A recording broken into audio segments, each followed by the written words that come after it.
Alright guys, this is a quick review on the Bushmaster Carbon 15 AR-15 style rifle chambered in 223 or 5.56. Weapon is clear.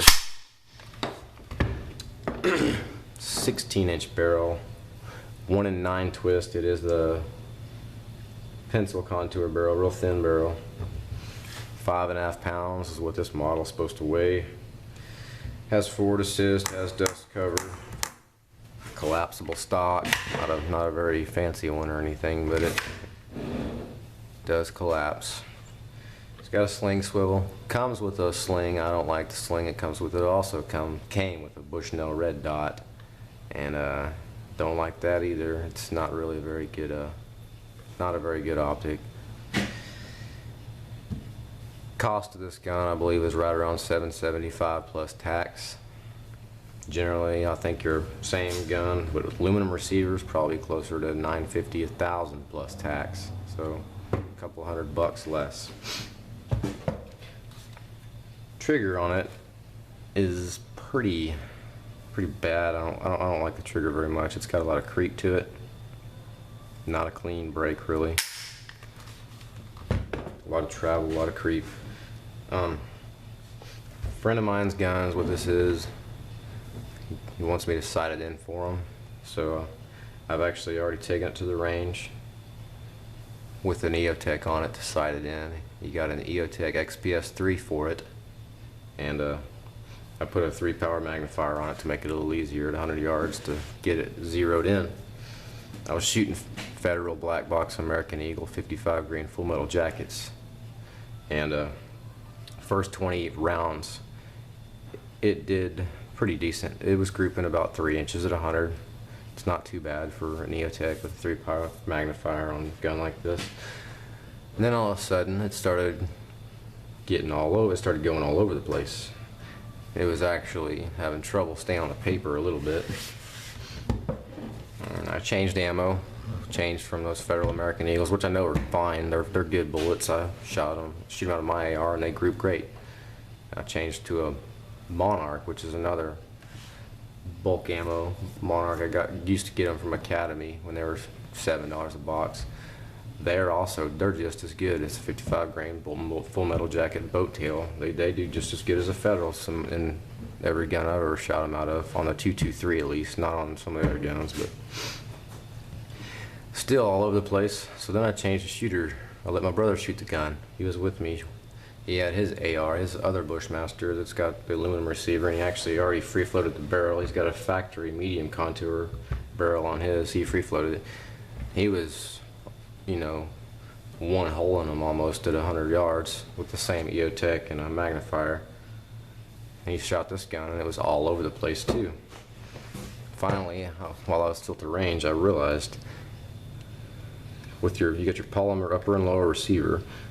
This Picatinny on top that your optics would mount to, aluminum. It just slides over a dovetail on the receiver that it's built into the receiver. Has one little bitty Allen set screw that keeps it in check forward to back, and it has a lot of play in it, especially on the back half of it, further away from that screw. See if you can see in the camera, but it has quite a bit of play, it's an unacceptable amount of play. Once I saw that, I pretty much just assumed that was the culprit. But it was horrible. I mean, it was, a target that's probably 16 inches wide, and it was going from left to right, occasionally missing that 16-inch wide piece of paper. It's pretty bad for a gun with scope on it at 100 yards with 3-power magnification. So I'm gonna have to fix that. I'm gonna have to remove this and epoxy it on there, because it's just assembled dry. There's no epoxy or anything on there. That's might have been what they should have done. Got on the internet and found out that's kind of a common occurrence. A lot of people are having very similar problems.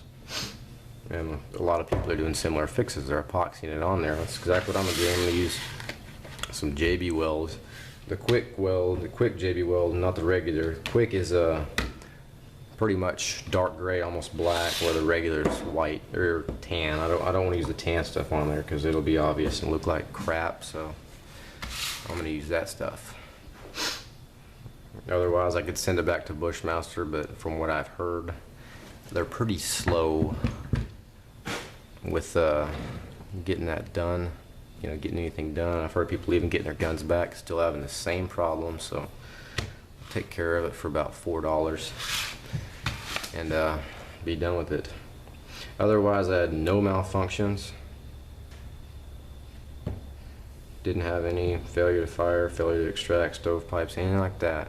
Other than this rail situation causing extreme inaccuracy, I had no problems. And of course, dealing with the trigger isn't great. It's not that bad, but it's not great.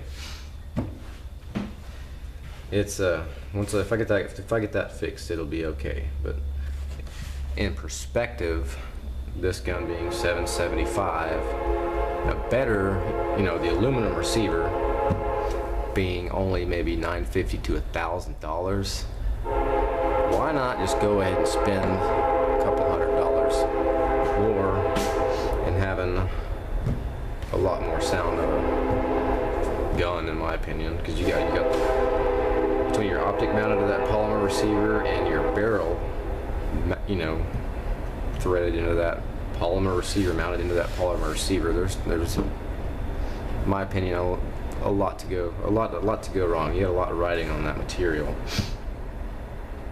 And also, in my opinion, whenever you get an AR, you might get it with the intent to just leave it alone. That never happens. You always buy this and buy that and buy this. That $200 savings isn't going to be much by the time you're done with it, and you're going to wish you started with a better foundation, you know. But I'll see if I can't follow up after I fix this and let you know if I actually got this thing to be accurate again, and I'll let y'all guys know. I'll see you later.